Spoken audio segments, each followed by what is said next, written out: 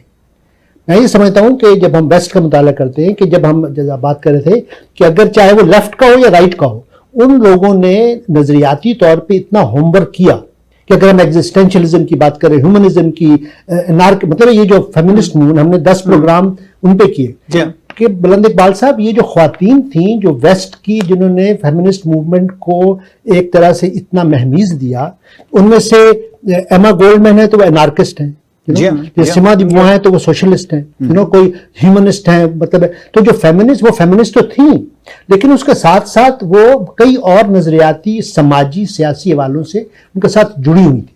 تو میں سمجھتا ہوں کہ ہمارے ہاں جو ہے جو ادیب جو ہے, میں نہیں سمجھتا کہ ادیب جو ہے نظریاتی طور پہ اس کو اپنی ذمہ داری سمجھتا ہے کہ میں نے آج کے دور کے جو مسائل ہیں, جیسے انہوں نے کہا کہ بھئی یہ کیا بات ہے, اگر ریپس کی تعداد بڑھ رہی ہے, اگر گینگ جو ہے وہ وائلنس کر رہے ہیں, اگر آپ ایک کولیکٹیولی کسی بھی اس کو اقلیت کے کسی بھی عورت ہو یا کوئی بھی اقلیت کا, ہندو ہو, عیسائی ہو, کوئی بھی ہو, اس کو آپ پکڑ کے مار دیا ایک گینگ, تو اب یہ جو گینگ ریپ ہو یا کولیکٹیو وائلنس ہے, اس مسئلے کو سمجھنا اور اس کی تشریح کرنا اور اس کو اس طرح سمجھانا کہ عوام سمجھے اور اس میں ایک تبدیلی آئے. ڈاکٹر صاحب سوری ٹو انٹرپٹ, پڑھنے کی بات آتی ہے نا نسیم سے صاحب کہ پڑھنے والا کون ہے, قاری ہے سامنے کھڑا ہوا. دیکھیں دو طرح کی دنیایں ڈیولپ ہو گئی ہیں.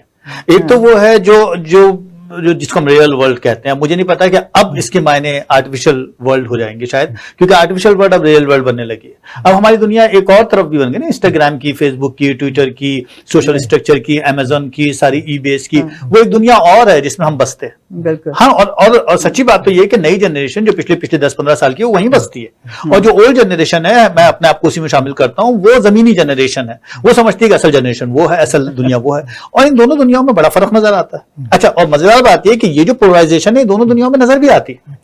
یعنی یہی پولرائزیشن میں فیس بک کے اوپر مارا ماری کرتے ہوئے, وہی ایکسٹریم زبان استعمال کرتے ہوئے, گالی گلوچ کرتے ہوئے دیکھتا ہوں, تو مجھے لگتا ہے کہ وہ جو ایک پرانا لطیفہ ہے نا کہ بڑے میاں نے اپنے بچے کی ٹانگ ٹڑوا کر کہا کہ چلو بھائی کسی بات پر تو خوش ہوئے, 6 کے 6 بچے مجھے مل کر گالی دے رہے ہیں. تو وہی والی بات ہے کہ کم از کم گالیوں میں تو دونوں طرف کی پولرائزیشن آپس میں میچ کر رہی ہے کہ دونوں طرف کے لوگ جو ہیں انتہا پسندی میں ایک جیسے ہیں. ٹھیک ہے کہ دو الگ دنیاؤں کے مسافر ہیں. ادب کہاں ہے؟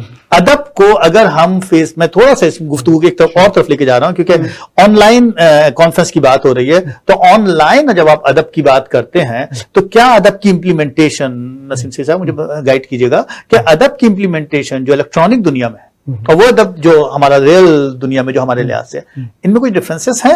کیونکہ اکثر کہا جاتا ہے کہ یہ تو فیس بک کی ادیب ہیں, یہ تو فیس بک کے رائٹرز ہیں. ارے بھائی ان کا کیا پتا, یہ تو نہ شعر کا پتا, نہ وزن کا, نہ دم کا, نہ سر کا. اچھا, یہ میں نے بھی بہت سنا ہے نا کہ تو اس کی ڈفرینسز پر کوئی بات کیجیے. دیکھو, مجھے خوش قسمتی سے فیس بک پہ بڑے اچھے ادیب اور پوری دنیا سے ہم کنیکٹ ہو جاتے ہیں, رائٹ. اب آپ یہ دنیا کی طرف یہ جو میڈیا ہیں ہمیں میسر ہیں فیس بک پہ یا اور ہمارے سے وہ ہیں جگہ جہاں پہ ہم اپنے خیالات کا اظہار کر سکتے ہیں, خاص طور فیس بک, تو اس پہ مجھے تو یہ نظر آتا ہے کہ آپ اب دنیا کی طرح ہے, جیسے اس شہر میں آپ جس کو پسند کہ اپنے لوگوں کو چن لیں اور اس کے ساتھ اٹھیں بیٹھیں اور سیکھیں ان سے, اسی طرح فیس بک پہ بھی ایک دنیا ہے جو کہ ان میں سے آپ سلیکٹ کر سکتے ہیں کہ کس سے. لیکن تمہارا سوال یہ تھا کہ جو وہاں پہ ادب تخلیق ہو رہا ہے, لکھا جا رہا ہے, تو اس کی کوئی ویلیو میں سمجھتی ہوں کہ ہے, کیوں نہیں ہے. دیکھو جو غزل میں کتاب میں لکھوں گی وہی غزل تو میں یا نظم یا غزل یا کوئی افسانہ تو وہ وہی تو پوسٹ کروں گی نا فیس بک پہ. تو اس کی کیوں ویلیو نہیں ان چیزوں کی. جیسے آج کانفرنس ہو رہی ہے ہمیں میسر آتے جا رہے ہیں, اور اب زوم کا وقت دور آ گیا ہے. زوم کے دور پہ ہم یہاں بیٹھے ہوئے ہیں اور کہیں سے پاکستان سے ہم کسی کو لے تو ہم کہہ دیں کہ اس کی تو کوئی ویلیو نہیں ہے کیونکہ یہ تو کتاب میں نہیں چھپا ہے. کیوں نہیں ہے ویلیو؟ میں تو سمجھتی ہوں کہ ہم ناصر عباس نیر کا مضمون میں کبھی پڑھتی ہوں, کبھی شاہ محمد بارے صاحب کا پڑھ رہی ہوتی ہوں, کبھی حمید شاہد صاحب کا, کبھی تمہارے دیکھ رہی ہوتی ہوں تم کتنے اہم پروگرام کر رہے ہو. یعنی اس کی تلاش میں کیا ہے, دانائی کی تلاش میں آپ لوگوں کا جو پروگرام ہے کتنے لوگوں کو کتنا فائدہ پہنچ رہا ہے. تو ہم کیا کہتے ہیں کہ اس کی کوئی ویلیو نہیں کیونکہ کتاب نہیں چھاپی بلند اقبال نے, تو یہ کتاب دانائی میں اس میں کرنی چاہیے. اس کی بڑی زیادہ ویلیو ہے, میں تو سمجھتی بہت زیادہ ہے. یعنی اس کے میں دن کو جب کچھ کام کرتی ہوئی ہوتی ہوں تو میں یوٹیوب پہ کبھی ڈاکٹر مبارک علی کا لگا لیتی ہوں چینل اور ان کے سنتی رہتی ہوں. کبھی تم لوگوں کا بھی ہوتا ہے کہ میں نے لگا لیا, تم کسی ہر دفعہ نئی ایک کتاب کے آپ لوگ اس کے بارے میں بات کرتے ہیں. تو اتنا زیادہ اب تو ہمیں علم کو پھیلانے کا موقع مل گیا. میں تو ان میڈیمز کو بہت اہم سمجھتی ہوں, بہت ویلیو ہے ان کی. صاحب میں ایک بات اسی بات نسیم سید کی, اس کا ایک اور جو پہلو جو میرے نزدیک نفسیاتی حوالے سے میں اس کو مثبت سمجھتا ہوں. وہ مثبت یہ ہے کہ پہلے کسی ادیب نے کتاب چھاپی, 500 کاپیاں 1000 کاپیاں چھاپی, وہ کچھ تو آپ نے مفت دے دی دوستوں کو اور لوگوں نے پڑھا, اور اس کے بعد کوئی 2 3 4 مہینے کے بعد آپ کو کوئی فیڈ بیک ملا. مجھے جو انٹرنیٹ کا جو میں جیسے کہ میں بھی آپ کی طرح اولڈ جنریشن, جو میرے لیے ایک اویکننگ بات تھی کہ ایک کالم لکھا کسی نے, دوست نے, وہ وہاں چھپا, 24 گھنٹے میں 4000 لوگوں نے پڑھا. نہ صرف پڑھا بلکہ اس پر ایک ایکٹیو ڈائلاگ ہوا, مطلب لوگوں نے رائے دی, اس پر مکالمہ ہوا. اب اس میں یہ بھی ہے کہ کچھ لوگ جیسے آپ نے کہا کہ وہ ان کی تہذیب کہیں, ان کا ذوق کہیں, ان کا پرسنالٹی کی ڈیولپ مطلب ہے انہوں نے بلو دا بیلٹ مطلب ہے, کیونکہ بعض اس میں سے ماڈریٹڈ نہیں ہے. اب یہ بھی ایک فرق ہے کہ وہ سیمینارز وہ کانفرنس جو ماڈریٹڈ ہیں اور جو اوپن ہے جس میں آپ کوئی کچھ بھی لکھ سکتا ہے. تو میں سمجھتا ہوں کہ کئی ادیبوں شاعروں کی اس طرح تربیت ہوئی, میں نے ان کو دیکھا ہے پچھلے 5 سال میں کہ ان کے لکھنے کا انداز بہتر ہوا ہے کیونکہ ان کو امیڈیٹ فیڈ بیک ملا. لوگوں نے اگر گالی بھی دی ہے تو ان کو پسند نہیں آیا, تو آپ اب سوچتے ہیں کہ یار مجھے کیوں گالی دے رہا ہے. تو میں سمجھتا ہوں کہ ابھی چونکہ نیا یہ انٹرنیٹ اور یہ چیزیں نہیں ہیں تو بہت سے لوگ غیر ضروری مطلب الٹی سیدھی باتیں کر رہے ہیں. آہستہ آہستہ میں سمجھتا ہوں جب اس کے اندر تھوڑی سی پروننگ ہوگی تو آہستہ آہستہ لوگوں کو پتہ چل جائے گا کہ بھئی ہمارے پاس کم وقت ہے, تو یہ ادیب, یہ شاعر, یہ دانشور جو ہیں یہ زیادہ ان کی چیزیں زیادہ دیکھنی, اور باقی جو ہے نا وہ ایک جنرل بات. میں ایک بار پھر وہ گفتگو کا تھوڑا سا دوبارہ سے وہیں سے شروع کرنا چاہتا ہوں, اس لیے کہ میں اس کے امپریشن دیکھنا چاہتا ہوں اپنی جنریشن پر بھی اور پچھلی گئی جنریشن کے اوپر بھی, کیونکہ ہم نے لٹریچر کے حوالے سے تو بات کی تھوڑی بہت. ہم نے دیکھا کہ قاری بھی کہاں کھڑا ہے, قاری کھڑا بھی ہے کہ نہیں کھڑا, اس کا ابھی تک اندازہ نہیں ہو پا رہا ہے کہ وہ کتنا کتاب کے حوالے سے جانتا ہے, کتنا ایسنس آف لٹریچر کے میننگ سے واقف ہے. مگر میں دوسری طرف یہ بھی سوچ رہا تھا کہ اگر ہم ان جنرل دیکھیں کہ آخر ادب کے معیارات تو اپنی جگہ ہیں, مگر جو سمجھنے والا قاری ہے جو نارتھ امریکہ میں ہے, جیسے کہ اب یہ ہم اردو رائٹرز کی بات کر رہے ہیں اس وقت, جو نارتھ امریکن انسٹیٹیوشن ہے, یا پھر یہ ادبی مرکز ہے مونا شہاب صاحبہ جس کو آرگنائز کرتی ہیں, جو رورا ہے اس کی, یہ ہماری جو 2 جنریشن ہے پچھلی, میں کہوں گا 3 جنریشن جو نارتھ امریکہ میں پائی جاتی ہے, ان پر کچھ ینگس کے اوپر کچھ آپ کو لگتا ہے کہ واقعتاً کوئی امپریشن ڈیولپ ہو رہے ہیں؟ کیا واقعی آپ کو نظر آ رہا ہے, یا یہ وہی جنریشن ہے جو ادھر سے مائگریٹڈ آئی ہے, جو سو کالڈ لوزر ہے اور ناسٹیلجیا کا شکار ہے اور ادب سے جڑی ہوئی ہے؟ Let be very clear on open. میرا نہیں خیال کہ دیکھو یہاں جو ہمارے بچے ہیں پاکستان میں بھی, میں نہیں سمجھتی کہ نئی جنریشن کو ہم کیا کہہ رہے ہیں, ہم کیا لکھ رہے ہیں, اتنا زیادہ ان کو اب تو یہ دکھائی دیتا ہے کہ جس کی ایک ہماری جو نئی جنریشن میں جو لکھ رہے ہیں, زیادہ تر غزلیں لکھی جا رہی ہے, زیادہ تر مشاعروں میں داد مل جاتی نئی ان کا جو کچھ میں دیکھ رہی ہوں یا پڑھ رہی ہوں, تو وہ یہ سمجھنے لگتے ہیں کہ ہمیں اتنے لوگوں نے مشاعرے میں اتنے لوگوں نے داد دے دی اور یہ ہو گیا اور ہم بہت کچھ کر لیا ہم نے. جو ایک سیکھنے سکھانے, جیسے تمہارے پروگرام میں تمہیں اندازہ ہوگا کہ کون سی نسل جو ہے اس کو زیادہ ٹچ کر رہی ہے. بہت ویلیبل ہے. مجھے تو لگتا ہے کہ پاکستان ہندوستان کی نئی جنریشن جو پچھلے 10-20 جو 80 کی دہائی کے بعد کی جنریشن ہے وہ ایک اور طرح کے کنفیوژن میں ہے. وہ ایک اور طرح انہیں بہت سی چیزیں کلیئر نہیں ہے کیونکہ انہیں جو پڑھایا گیا جو سکھایا گیا وہ خول کیسے. ڈاکٹر صاحب میں اب اپنے تجربے سے بات جی بالکل. اب آپ سب جانتے ہیں کہ میں ہم سب پہ لکھتا ہوں. جی اب میں خود جانتا ہوں کہ ہم سب پہ جب میں ادب کے بارے میں لکھتا ہوں, اگر میں ادبی مطلب مرید نیازی سے ملاقات یا مجید امجد مطلب وہ تقریباً 2000 لوگ پڑھتے ہیں, ٹھیک ہے. اس کے مقابلے میں جب میں ہیومنزم اس کی بات کرتا ہوں تو 3-4 ہزار پڑھتے ہیں. لیکن جب میں نفسیاتی مسائل پہ بات کرتا ہوں کہ آپ کا اپنی بیوی کے ساتھ کیسے تعلق ہے, آپ بچوں کی تربیت کیسے کریں, آپ کے گھر کے اندر جو ایک خانگی وہ ہے ڈپریشن انزائٹی, آپ بلند اقبال صاحب آپ حیران ہوں گے, میں وہی رائٹر ہوں لیکن جب میں ان مسائل پہ بات کرتا ہوں جو ان کی ڈے ٹو ڈے مسائل ہیں, ان کو پاگل پن ہے, مطلب ہے وہ ہاسپٹل گئے اور وہ آؤٹ آف کنٹرول ہو گئے, ان کو دوائیاں دی, آپ حیران ہوں گے کہ وہاں پر تو جو رسپانس آتی ہے مجھے پرائیویٹلی اتنے لوگ اتنے, اور وہ نوجوان ہیں, مطلب آپ حیران ہوں گے بلند اقبال صاحب پچھلے 1 مہینے میں 4 گے لوگوں نے مجھے کہا کہ ہم شادی شدہ ہیں اور ہم گے ہیں اور ہم اپنی بیوی کو اپنے گھر والوں کو نہیں بتا سکتے, آپ ہمیں بتائیں کہ اب ہم کیا کریں, ہمیں اس مصیبت.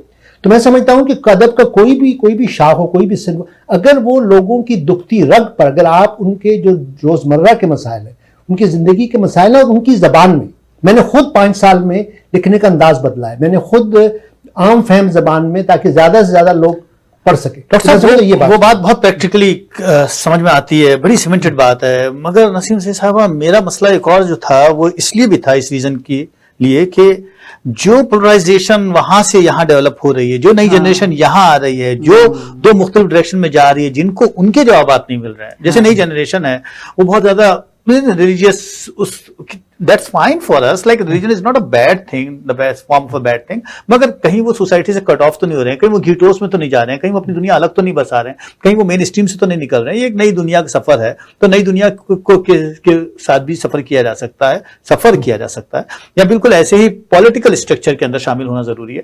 لیکن ہم دیکھتے ہیں کہ ہماری نئی جنریشن تو کیا ادب یہاں رول پلے کر سکتا ہے اس طرح سے, کیا ادب جو ہے وہ کوئی نئی شکل ڈیولپ کر سکتا ہے اس نئی جنریشن کے لیے, یا وہ بیچارے ابھی الف بے پے کے اوپر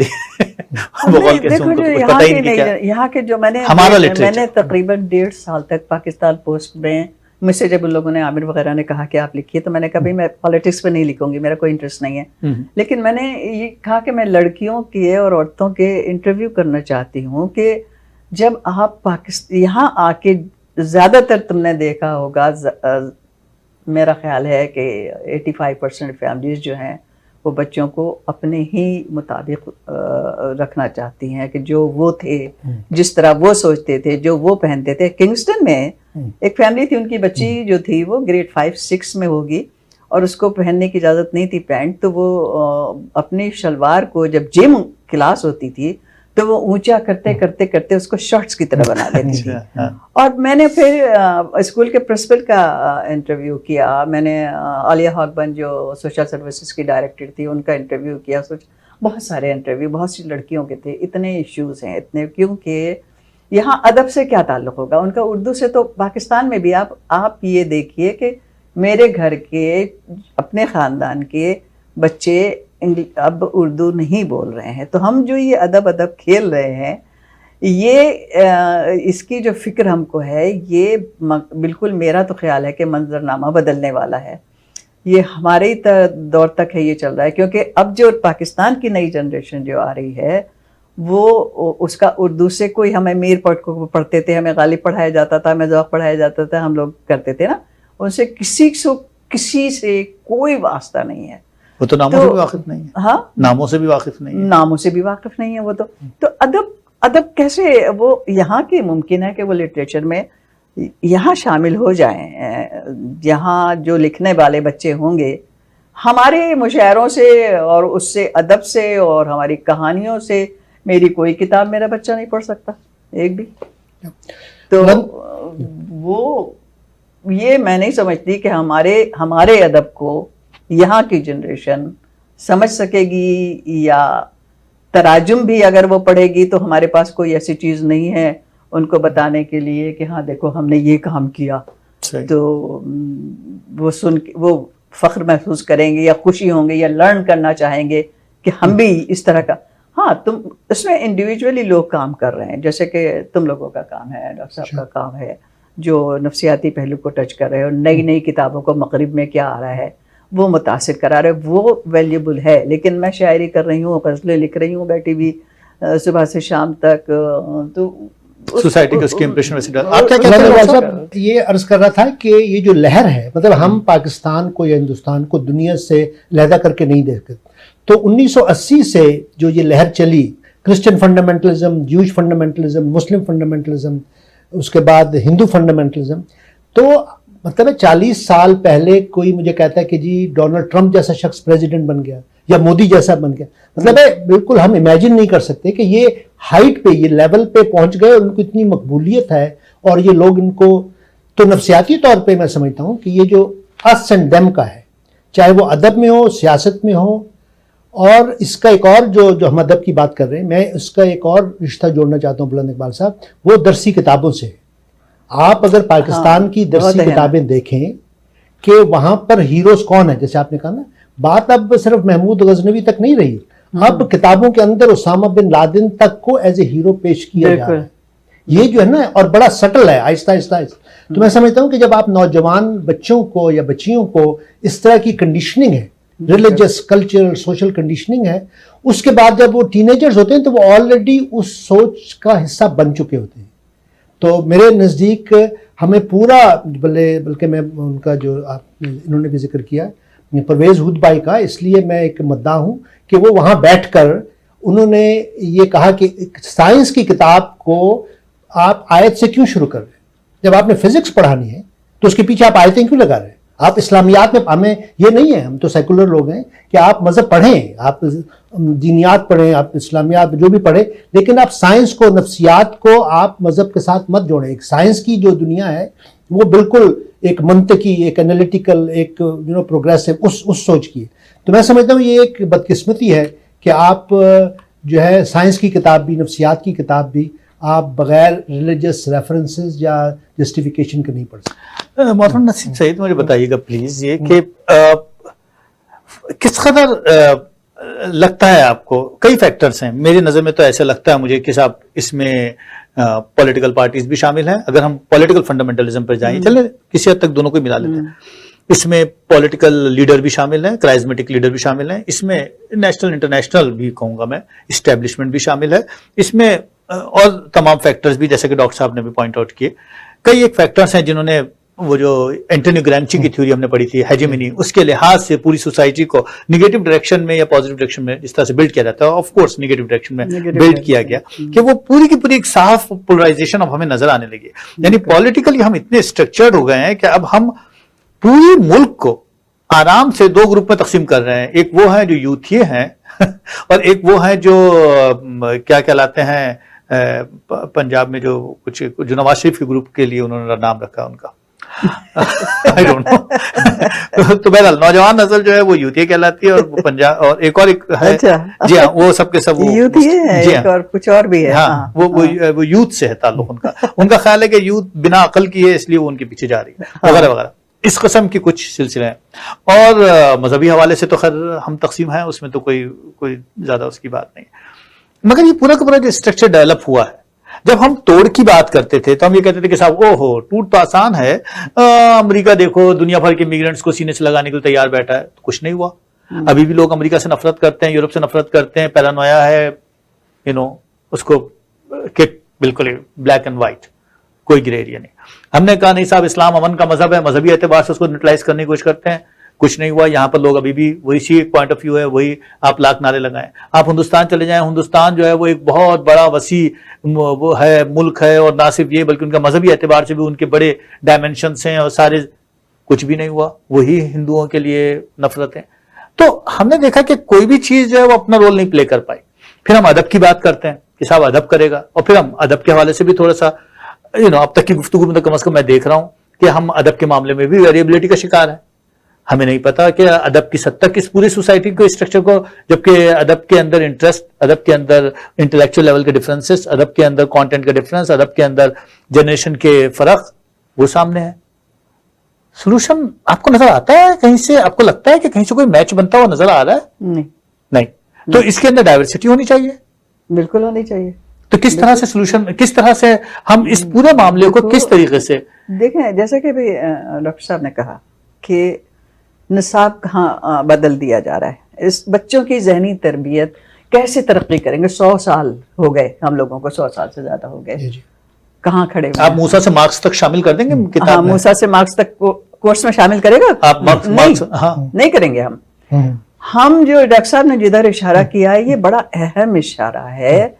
اور حیرانی یہ ہوتی ہے کہ آخر ہمارے جو عوام ہے، جو لوگ ہیں، جو افراد ہے، جو معاشرہ ہے، جو قوم ہے، وہ کیوں نہیں سوچ رہی ہے کہ فنڈامنٹلزم کا یہ حال ہے. جس شعبے میں اٹھا کے دیکھو، رشوت کا اٹھا لو، اغوا کا دیکھیے، ریپ کا دیکھیے، اور جس طرف وہ کہتے ہیں نا ایک اونٹ تیری کون سی کل سیدھی، جس پہ بھی ہاتھ رکھو، جس شعبے پہ بھی ہاتھ رکھو، ہم یہ فخر نہیں محسوس کر سکتے کہ ہم نے یہاں پہ یہ کام کر کے دکھایا. نہیں، کسی بھی طرف نہیں. تو اس کا ذمہ دار کس کو ٹھہرائیں ہم؟ وہ جو کہ نصاب تیار کر رہے ہیں، جو لوگوں کے ذہنوں کی تربیت. اب آپ دو چیزیں ہیں، ایک میڈیا ہے آپ کا، ہے بڑا میڈیا اہم رول ادا کرتا ہے. یہاں جو مارننگ شوز ہوتے ہیں اس میں کوئی ٹاپک ایسا نہیں ہے، چاہے وہ جنس کے حوالے سے ہو، چاہے وہ رنگ کے حوالے سے ہو، چاہے مذہب کے حوالے سے ہو، جس پہ کھل کے بات نہ ہوتی ہو تو لوگوں کے ذہن کھلتے ہیں. پاکستان میں ماسی بھی ہوگی، کام کرنے والے بھی ہوں گے، ٹھیلے لگانے والے، ان کے پاس ٹی وی موجود ہے، رائٹ؟ اچھا، مارننگ شوز ہوتے ہیں ہمارے.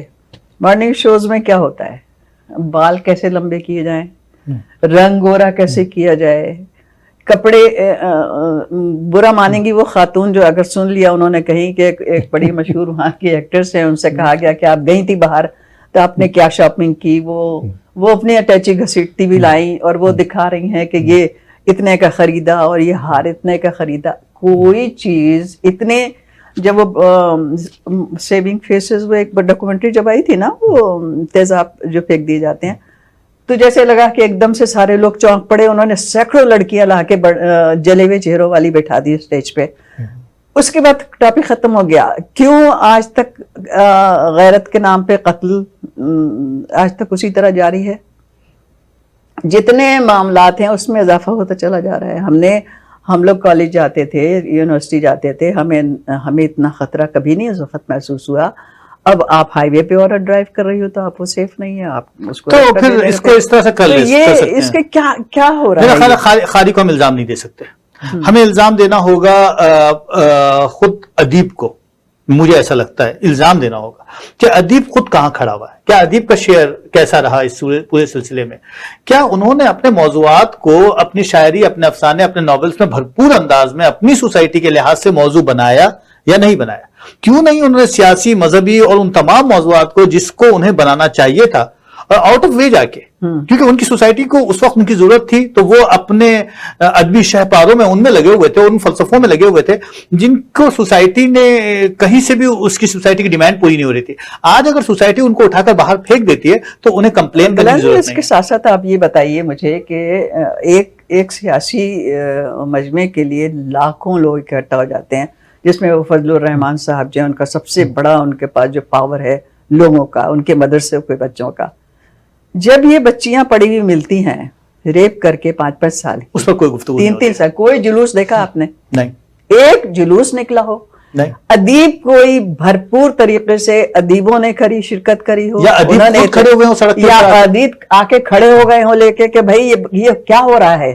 آخر ہمارے بچے، بھائی ہمارے بچے ہیں نا، یہ جو اغوا ہو رہی ہیں بچیاں، ہماری جنریشن کے پاس علم نہیں، تعلیم نہیں، ہمارے جنریشن کے پاس کھانے کو نہیں ہے، ہماری جنریشن محفوظ نہیں ہے، ان کی بچیاں اغوا ہو رہی ہیں، بچیاں ریپ کر کے پھینکی جا رہی ہیں. کیا ادیبوں کی ذمہ داری نہیں ہے؟ وہ کیا کسی اور دن وہ غزلیں لکھتے رہے؟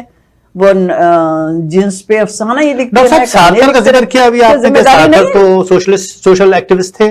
کائمو کا ذکر کیا آپ نے، وہ بھی سوشل ایکٹیوسٹ تھے. مغرب کا ادب بھرا پڑا ہے. ہم اٹھا کر اگر دیکھیں فرام دا بگننگ رومن دور سے شروع ہو جائیں اور ہر دور کو ریفلیکٹ کر رہا ہے. رومانسزم ٹھیک ہے کہ آیا ولیم ورڈسورتھ کا، لیکن بعد میں ریئلزم بھی آیا، پھر پوسٹ ریئلزم بھی آیا، اور پھر ہم نے دیکھا کہ ماڈرنزم بھی آیا، پوسٹ ماڈرنزم بھی آیا. ہر دور پروپورشنلی اکارڈنگلی ریفلیکٹ کر رہا ہے. ہم اپنے دور کو کتنا ریفلیکٹ کر رہے ہیں؟ چلیں ہماری ہسٹری اتنی پرانی نہ صحیح، پچھلے 150 سال ہی صحیح، لیکن کیا ہاں ہم احتجاجی ادب کی تو بات کرتے ہیں ضیاء الحق صاحب کے دور میں کہ ہمیں زبان بندی کے لیے. اس کے بعد پھر ہم نے اپنی سوسائٹی میں فارمیشن میں کیا کیا؟ ہم نے کیا ہمارے ہاتھ پاؤں اس کے بعد ہی بندے ہوئے تھے؟ نہیں، ایسا تو نہیں تھا، اتنا بھی برا حال نہیں تھا. لیکن ہمارے ادیب نے اپنا کرائٹیریا خود ڈیولپ کیا اور اس پر اسٹرکٹ کھڑا ہوا. دوسری بات بلند اقبال صاحب، ایک اور، میں جب بھی لاہور گیا مجھے یہ محسوس ہوا کہ شاید دہلی میں بھی ہو، لکھنؤ میں بھی ہو، کہ ایک تو نا اسکول کالجز یونیورسٹیز، ایک ہے کہ جو ادبی ماحول ہے، جو ایک کلچر ہے. میں سمجھتا ہوں کہ جب میں جا کے لاہور میں پارٹی ہاؤس بیٹھ جاتا تھا اور وہاں پر 2-3-4 گھنٹوں میں ادھر اس میز پہ انتظار حسین بیٹھے ہیں، وہاں زاہد ڈار بیٹھے ہیں، وہیں میں نے ان کا یاقوت حسین جعفری سے ملاقات.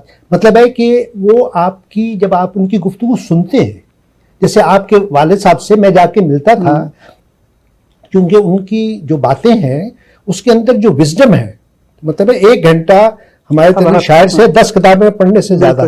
تو میں یہ سمجھتا ہوں کہ ہمارے نوجوانوں جو آج کے جو ادیب ہیں ان کو وہ کلچر، وہ ماحول نہیں ہے جس کے اندر اس کی تربیت ہو. اس لیے جو آپ فیس بک کی بات کریں نا، پہلے تو یہ نہیں تھا. آپ غزل ایسے جا کے نہیں، آپ جا کے استاد کو سناتے تھے، وہ آپ کی اصلاح کرتے تھے، وہ آپ کو مطلب گائیڈ کرتے تھے، پھر آپ سیکھتے تھے. اسی طرح پبلشر کتاب چھپانی آسان نہیں تھی، آپ مطلب انویسٹ کریں. تو میں سمجھتا ہوں کہ ہم میں اس کو سمجھتا ہوں ٹرانزیشنل دور میں ہیں. جو پرانی اقدار ہیں، پرانا جو سماج یا پرانا جو سسٹم ہے وہ کولیپس ہو رہا ہے، لیکن ابھی نیا سسٹم تو ہو سکتا ہے اس کو مزید 20 سال 40 سال 50 سال. مگر ڈاکٹر صاحب سبت حسن ہو گئے، علی عباس جلال پوری ہو گئے.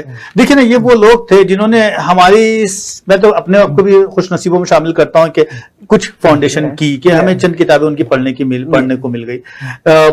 لیکن بدقسمتی دیکھیے کہ پچھلے 20 سال سے، میں تو اس کو بدقسمتی کہوں گا، ہو سکتا ہے کہ ہمارے لوگ کچھ اور پوائنٹ آف ویو رکھتے ہوں گے. مولانا اسرار احمد صاحب نے فرمایا 10,000 سال پہلے مسلمان کی شکل میں انسان پیدا ہوا تھا. ہومو سیپینس کا یا جو ڈنڈاس کا جو 7 ملین سال کا پرانی پورا اسٹرکچر ہے، وہ سارا کا سارا 2 منٹ کے اندر نئی نسل کے ذہن سے کھینچ لیا گیا، کیونکہ وہ ان پہ انفلوئنس کرتے ہیں. ان کے اثرات بہت وسیع ہیں. مولانا طارق جمیل نے اپنی پوری سائنٹیفک تھیوری دے دی کہ صاحب حوروں کی لمبائی اور چوڑائی اتنی ہے. ہاں دیکھیے نا. اچھا، ادب کے اندر بھی کچھ نام مشکل میں ڈال دیتے ہیں. ہاں، کچھ نام مشکل میں ڈال دیتے ہیں. اشفاق حسین صاحب بانو قدسیہ نے جو ہم کو روحانیت پڑھائی اور اس کو جس طرح سے سائنس سے انٹرمنگل کیا، اس سے سائنس کی ٹانگیں کانپنے لگی، جسے کہتے ہیں نا کانپے ٹانگنے لگی، کیونکہ وہ اسٹرکچر ایکسیپٹیبل نہیں ہے. اس میں کسی بھی قسم کی کوئی بھی اگر زمانے کو بات کر رہا ہے یا کہیں پہ کمپرومائز کر رہا ہے تو وہ زیادتی کر رہا ہے. اس کا کانسیپٹ کلیئر نہیں ہے، اس کا مطلب سائنس کے اوپر. تو اس قسم کا جب ذہن ڈیولپ آپ کریں گے، یا ذاکر نائک صاحب فرمائیں گے کہ مذہب اسلام دنیا کا سب سے صحیح اسلام ہے، مذہب ہے، باقی سارے فالٹی مذہب ہے، اور اس میں سے کچھ نکال لیں گے چیزیں ایسی جو سوسائٹی کو پولرائز کر دے گا. ہندوستان میں پہلے ہی پولرائزیشن نریندر مودی کی وجہ سے آ چکی ہے. اب اوپر سے آپ مذہبی اعتبار سے اور اب سب سے بڑی بات ادب کے اعتبار سے گوپی چند نارنگ رحلت فرما گئے. بہت بڑی شخصیت تھے، جن کی وجہ سے، جن کی چھتر چھایا سے ایک فیلنگ تھی کہ ایک بہت بڑا ادیب جو ہندو مذہب سے تعلق جن کا ہے بہرحال، لیکن وہ اس سے بالا تر تھے. وہ چیز ہمارے ہاتھ سے نکلتی چلی جا رہی ہے. یہ دیکھیں 1-2 نام رہ گئے اب ہمارے ارد گرد.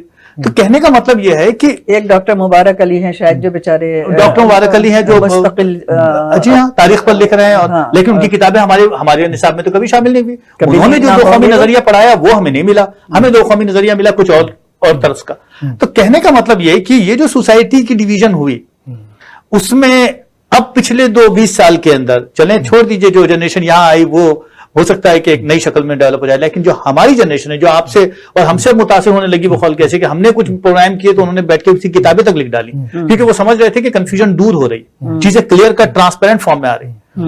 تو وہاں جو باہر بیٹھے ہیں ہم اور آپ وہ تو ٹھیک ہے, ان کے کسی حد تک پارشلی انفلوئنس ہو بھی جائیں گے, لیکن جو وہاں بیٹھے ہیں وہ ہیں اصل فاؤنڈیشن, کیونکہ وہ سن آف سوائل ہیں یا وہ وہاں پر ابھی تک جڑے ہوئے ہیں.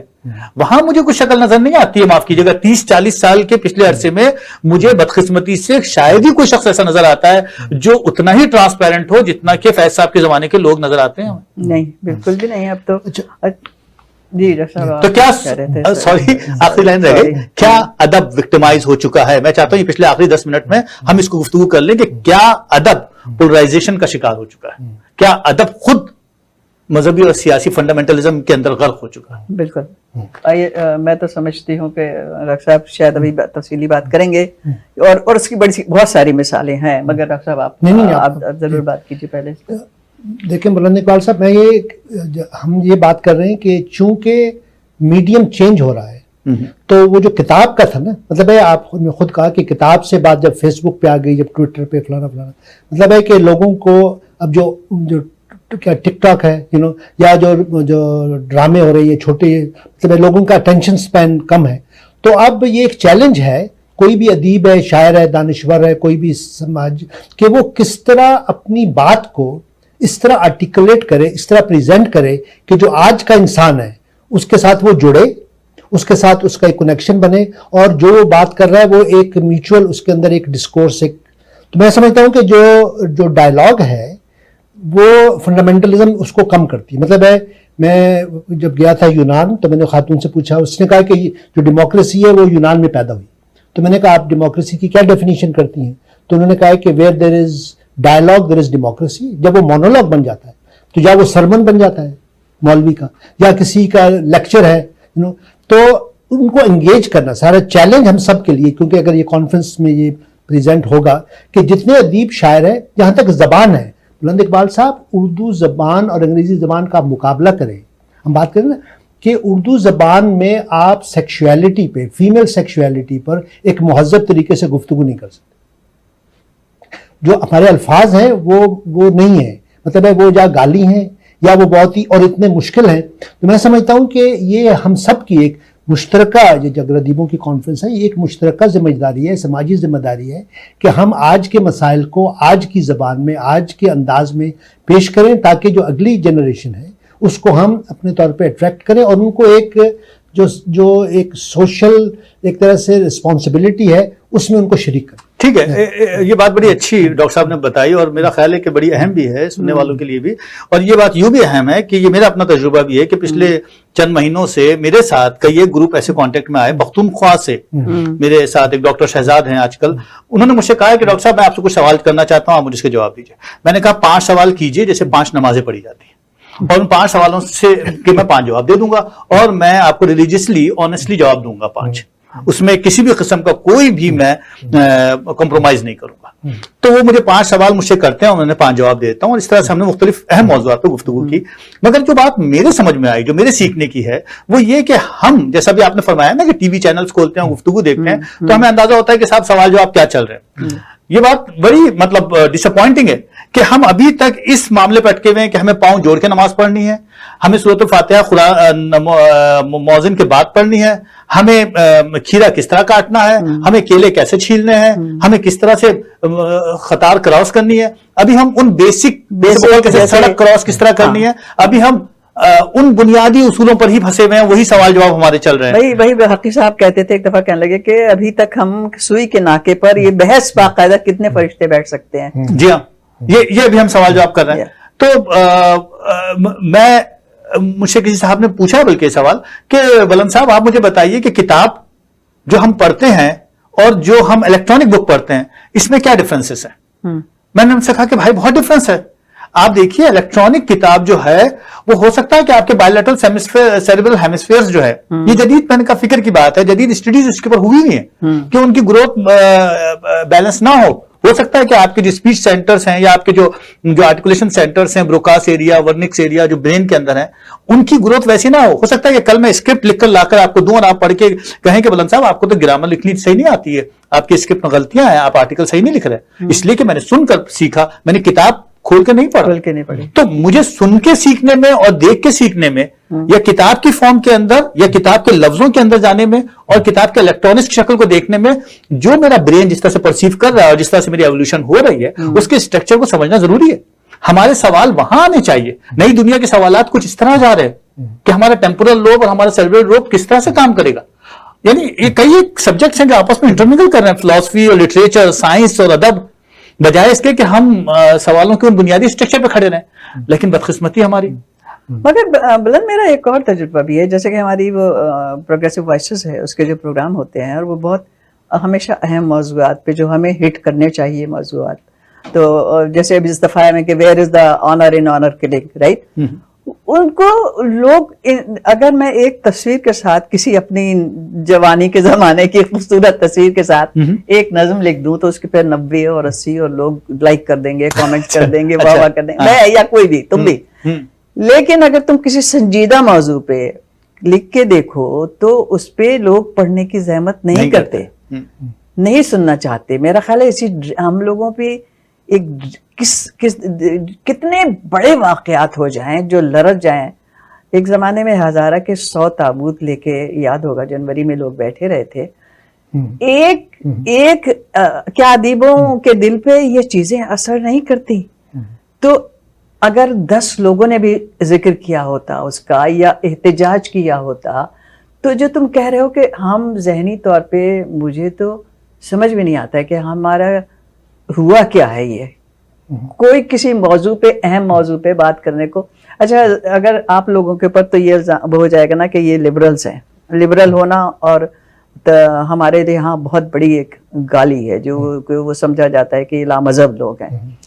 جو مدرسوں میں بچے ریپ ہو رہے ہیں وہ کسی لامذہب نے اور کسی اس نے نہیں کیے, جو کہ جیسے لوگوں پہ کہہ دیا جاتا ہے کہ یہ تو لامذہب کر رہے ہیں. جتنے وہاں کے اور واقعات ہو رہے ہیں, جو اغوا کے واقعات ہو رہے ہیں, جو رشوت کے واقعات ہو رہے ہیں, جتنے بھی ہمارے یہاں ہو رہے ہیں, تم دیکھ رہے ہو فنڈامنٹلزم پوری طرح سے ہر شعبے میں ہے, تو وہ کیا لامذہب لوگ کر رہے ہیں. آخر میں جو مجھے یہ لگتا ہے کہ اگر میں سمجھتا ہوں کہ فنڈامنٹلزم اور ایک پروگریسو سوچ کا جو بنیادی ایک ہے کہ یا آپ ایک بلائنڈ فیتھ کو سپورٹ کریں آپ رٹا لگا کے, یا آپ بچے کے اندر, نوجوان بچہ ہو یا بچی, اس کے اندر ایک تنقیدی سوچ, ایک تحقیقی رویہ, ایک اپنے طور پہ سوچنا, اپنے طور پہ سوچنا اگر بچے میں پیدا ہو تو وہ پھر ایک سوال اٹھاتا ہے. بات یہ ہے کہ ہمارا جو معاشرہ ہے وہ جوابوں کو زیادہ پسند کرتا ہے, وہ بھی مقدس جوابات. اس کے مقابلے میں جو سوال کرنا ہے, میں سمجھتا ہوں کہ یہ جو پیغمبر بھی تھے, پیغمبر بھی اپنے دور کے تو مطلب وہ تھے, مطلب انہوں نے سوال کیا, انہوں نے چیلنج کیا. تو میں یہ سمجھتا ہوں کہ تنقیدی سوچ, تحقیقی سوچ, چاہے وہ سائنس ہو, چاہے فلسفہ ہو, چاہے ادب ہو, اس کا بنیادی کردار یہ ہے کہ وہ عوام کو جگاتا ہے, عوام کو انسپائر کرتا ہے, عوام کو ایک بہتر انسان بننے کی ترغیب دیتا ہے. اور جو ادیب وہ کر سکتا ہے وہ اس دور کا نمائندہ ہوتا ہے, اور جو باقی نہیں کر سکتا وہ ٹھیک ہے, جیسے میں نے شروع میں کہا ایک تفریحی ادب مطلب ہے وہ اور بات, آپ نے واہ واہ کر دیا, آپ نے ایک انٹرٹینمنٹ وہ کر لی. تو بارہ میں سمجھتا ہوں کہ حالات اس لیول پہ آ گئے ہیں کہ اب اس طرح کی جو اس وجہ سے آپ نے جب بلایا اور خاص کر نسیم سید بھی آ رہی تھی, تو میں نے کہا یہ اچھی گفتگو اگر سیمینار میں پیش ہو جائے کہ ادیبوں کو ایک اپنا سیلف ریفلیکشن کہ ہماری سماجی اجتماعی ذمہ داری کیا ہے. میں سمجھتا ہوں کہ ہم نے مجموعی طور پہ وہ جو ذمہ داری اس کو قبول نہیں کیا, اور اس وجہ سے جو دوسرے لوگ تھے, جو فنڈامنٹلس والے لوگ تھے, وہ جیت گئے, اور ہم ان کا اس طرح مقابلہ نہیں کر سکتے. میں یہ بات تم سے اور اس کے چینل کے تھرو ریکویسٹ کرنا چاہوں گی. دیکھیں جو ٹی وی کا جو یہ جو میڈیا ہے نا ہمارے پاس بہت اسٹرانگ ہے, اس کے ذریعے ہم ذہنوں کی تربیت اگر چاہیں تو یہ جو کانفرنسز ہوتی ہیں, جس میں میرا خیال ہے یہ الگ سے یہ موضوع ہوگا کہ پہلی بار کانفرنس میں کھل کے کوئی بات ہو رہی ہے, ورنہ ہم بہت ثقیل سے ثقیل موضوع لے لیتے ہیں اور 4 لوگ بیٹھ کے اس کے بارے میں مواد جدیدیت اور اس قسم کے موضوعات لا کے اور اس کے پر بات کر لیتے ہیں. لیکن اصل موضوعات یہ ہیں کہ ہم آخر ہو کیا رہا ہے. ٹی وی کے جو ڈرامے ہیں اس میں اگر تم دیکھو تو عورت کو 1 منٹ میں ہاتھ پکڑ کے گھر سے باہر گھسیٹ کے نکال دینا